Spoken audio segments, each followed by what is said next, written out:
There are times when I want to watch anime for intellectual enlightenment, which is sometimes what makes a particular show so great to watch. However, a show that does not meet certain standards people try to enforce upon the medium can still be considered great because of the nature of art. It appeals to an individual's taste. This need for everything to be deep and philosophical makes people miss out on many things from many fields of culture.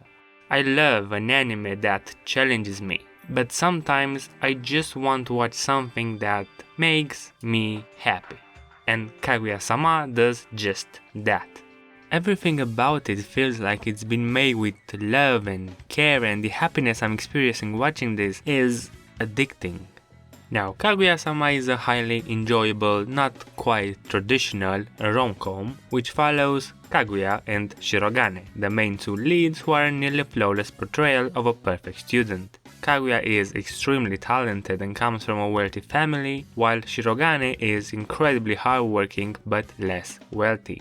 They are both smart, charming, and so they manage to become the president and vice president of one of the most respectable elite schools in Japan. Every student admires them and holds them so high they don't even dare to cross their way, let alone engage in a conversation with either of them. They would make an ideal couple, and that's what every student has in their mind. They must be dating. But are they? Kaguya and Shirogane like each other. A crush or love is hard to say, but they have feelings for one another. But neither is willing to make the first move, and they come up with this conviction that love is a weakness of the mind and confessing it would make them losers. They are absolutely convinced that the other is in love with them, and so they are patiently waiting for the moment of their confession. But if both are waiting for the same thing, who's going to confess? No one is the answer. They create these absurd scenarios to give each other the opportunity to confess, and they use every technique they know to force the other to admit that they are interested in them. It's very fascinating to watch these ridiculous schemes unfold, and hilarious to see that neither is willing to accept 5 seconds or so of emotional vulnerability to confess their feelings. Because in reality they are both extremely insecure rather than prideful. They're afraid of rejection even though that cannot possibly be the case. And here comes Fujiwara Chika, the council secretary who's also the definitive and absolute best girl with the most impressive and adorable dance that took the otaku world by surprise, cured depression, and it's soon to become a major part of the otaku culture. Chika is probably a culture herself just as I speak, but let's not get distracted. Chika's quite a bit more well-adjusted than her fellow student council members, and while she may seem ditzy on the outside, she's actually highly intelligent with a tact of slyness who pushes those two, sometimes indirectly but constantly, into the confession zone, where it becomes a silly but sophisticated romantic battle of the brains with the ingenuity and pride of the main two characters on the line. The idea behind Kaguya-sama is that their over-the-top mind games are pointless and poorly thought out. They're petty and self-centered people who are hung up on total nonsense that doesn't matter in the end, thereby preventing a seemingly inevitable relationship that should have started 50 times over by now. If it wasn't obvious, it's also stated multiple times by Kaguya's maid, Hayasaka, especially when she tells Kaguya to cut the crap and just confess. But she doesn't get it. However, this is the point of its comedy, to watch two lovable tsundere types having these dumb mental battles trying to get the other to admit love first, all while the narrator is chiming in. They turn even the most mundane situations into an overdramatic, tense battle of wits. Exchanging email addresses or asking someone to a movie becomes a complex web of intrigue, in which neither is willing to accept defeat and show even the tiniest hint of attraction towards the other person. Which is especially funny since they are somehow oblivious to the infatuations each has for the other. Shirogane has literally no idea of how relationships, or love for that matter, works. He doesn't really understand women at all, not even in the slightest, which is mainly because his dating experience is none. And while Kaguya's dating experience is still none, she at least has some vague knowledge of it.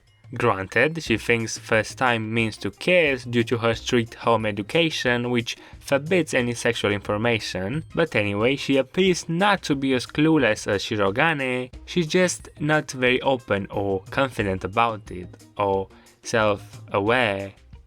Now, just because Kaguya and Shirogane are mirthful to watch playing the mind games, we shouldn't be dismissive of the other two members of the council. Chika, who's just having a blast finding amusement in pretty much everything she does, it's really a blessing to watch her on the screen, and Ishigami, who, even though he's introduced a bit later in the show, each and every single scene that has Ishigami in it is pure gold, especially when Chika is also involved. I don't want to dwell too much on his personality since it's better to experience that yourself, unspoiled, but what you need to know is that he has a completely different perspective on, well, life than the other characters. If Chika is the type to see the glass half full, Ishigami sees it half empty. The cast complements each other extremely well, so you can only imagine how funny and engaging these scenes are, especially when enhanced by its phenomenal visual directing, which gives the characters so much life, even though all they are doing most of the times is just overthink confession strategies in a room. I simply love how it implements so many creative quips that make full use of its backgrounds and characters. The visuals are constantly kept engaging with the camera spinning, swinging and sliding across the main set. You don't need to have watched a great deal of anime to recognize that this style is very similar to Shaft style, which isn't a coincidence because the director, Mamoru Hatekayama, used to be part of Shaft, working under Akiyuki Shimbo.